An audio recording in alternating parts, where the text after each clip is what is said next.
লিবিয়ার একটা ঘটনা, দক্ষিণাঞ্চলের একজন হাজি, তার নাম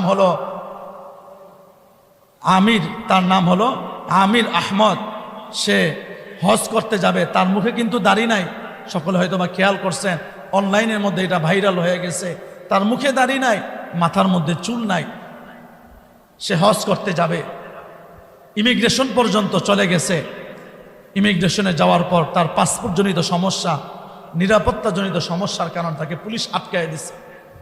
যেই কাফেলার সাথে সে যাবে, ওই কাফেলা ইমিগ্রেশন শেষ করে বিমানে গিয়া তাদের প্রত্যেকের আসন গিয়া তারা গ্রহণ করছে।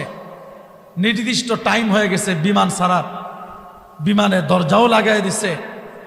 দরজা লাগানোর কিছুক্ষণ পর ওই যে আল্লাহর বান্দা, লিবিয়ার দক্ষিণাঞ্চলের আমির আহমদ, তার ইমিগ্রেশনের কাজ শেষ হয়েছে। পুলিশ বলছে, যাও, তোমার এখন ইমিগ্রেশন